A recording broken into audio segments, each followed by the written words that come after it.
Hi, welcome to Keeping It 100 Medicine. I'm Dr. Danielle. In my last video, I mentioned that I was able to get a residency position out of Match. Post-op. Scramble. So in today's video, I'm going to be discussing different methods that I use and different methods you can use to try and find residency positions out of Match. And if you're interested, please keep watching. First, I just want to say there are several ways to find residency positions out of the Match. However, there are fewer spots available than people that are looking to match. So just keep that in mind. And also note that if you do reach out to a program, make sure that you have your ERAS, your letters of recommendation, your curriculum vitae, your personal statement, and your step score readily available, because they're going to ask for those as well. In the description below, I list several different websites that I believe are helpful for finding residency positions out of the Match. First is the ACGME website. There's the newly accredited, and then there's the currently accredited program website. I recommend looking at the newly accredited program website at least once a week from March to July, and then thereafter at least once a month. There's a chance that a residency program that just got accredited would like to fill their spot. Just like my program, I ended up starting in June, which is off cycle. So just continue monitoring those two websites in particular, just in case there's a chance that you could start. Okay, so now we're at the newly accredited ACGME website, and you can look at certain specialties. Let's click on all specialties for this example. And for last year's, this was the list, and we're going to focus on this one. I know at this current moment, the new academic year is not available, but keep monitoring the website. Okay, so let's do the current ACGME accredited programs. So from here, you're going to look by the specialty, so anesthesiology. You're going to go by the state, so we're looking at California. Click search. The first one we see was that same one that I was showing before. We click view program. And here's the program coordinator. So this is the person that you're going to reach out to if you want to send your information. Another website is unmatchedmd.com. This website is free, and they post open spots after match. I think this website is close in comparison to paid websites like Resident Swap as far as the listings that they post, if you can't afford any extra expenses.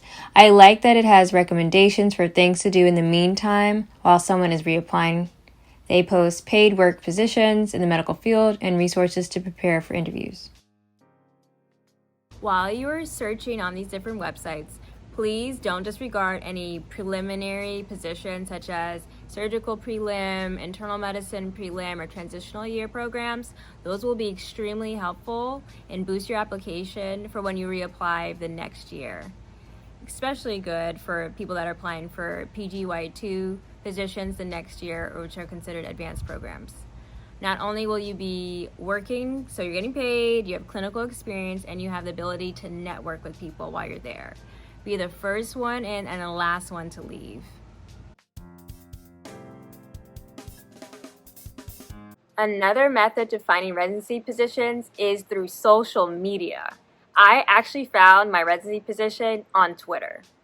Ironically, I'd never used Twitter before I did Match. However, once I got that email and I went through the SOAP, I told some of my friends about my position, and in a couple of days they started showing me posts that they found on Twitter.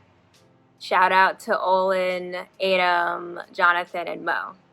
And with that information, I was like, okay, I need to monitor this app more closely. I recommend using hashtag SOAP blank year, hashtag Scramble blank year, hashtag unmatched blank year on Twitter, Instagram, etc., any type of search engine to try and look up positions out of the Match.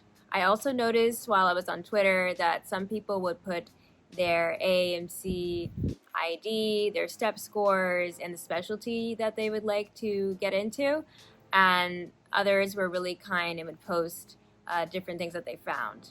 So that's something else that you can consider doing. And I'm actually going to insert a video showing exactly what I'm talking about. So like I said before, I actually didn't have a Twitter. So what I would do is go and type like SOAP 2021. And then I would click on the Twitter search, and I would just kind of scroll until I found something. I would do this probably like multiple times a day for like a couple of weeks. And look, see what we see. See what we found here. It says, pass along to any unmatched medical students still looking. Shout out to this person. And this place in Michigan had an open position for family medicine and psych, and just email this person, right? So that's basically how I was able to find my position, because somebody else did that for a different program. And just like this person here put their information, some people were really nice on Twitter, and they would like try to propagate the person's information, or some people would actually type in, oh, there's an opportunity here. I saw one earlier. Yeah, like this guy.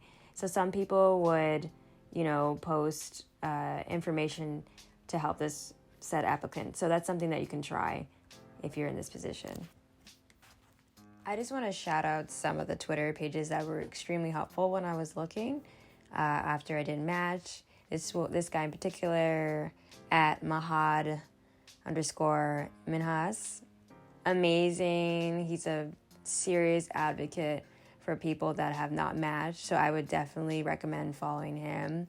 He has a great community to help those of us who did match, and extremely helpful, so definitely follow him. And also for us IMGs, this one I use at IMG_advocate.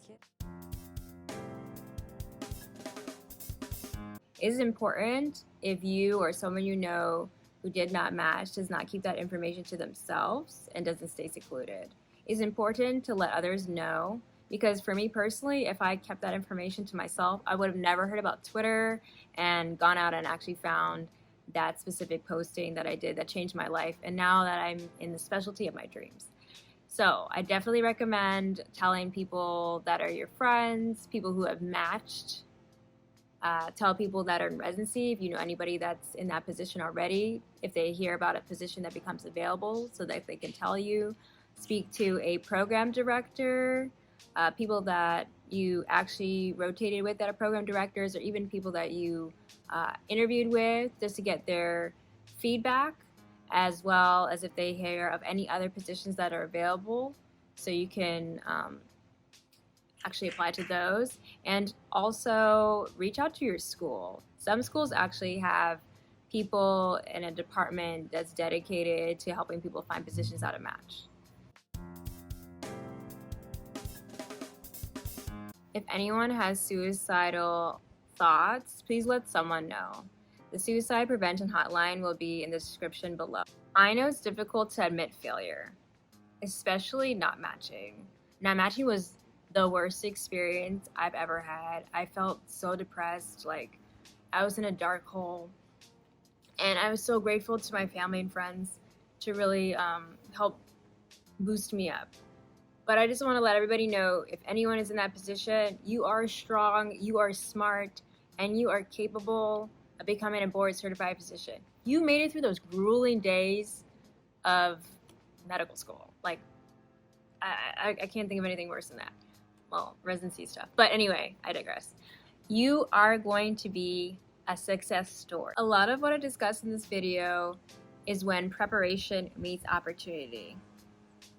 I wish much success for those who did not match and will be looking for different residency positions outside of the match. In my next video, I'm going to discuss what to do if you have a gap year between graduation and matching.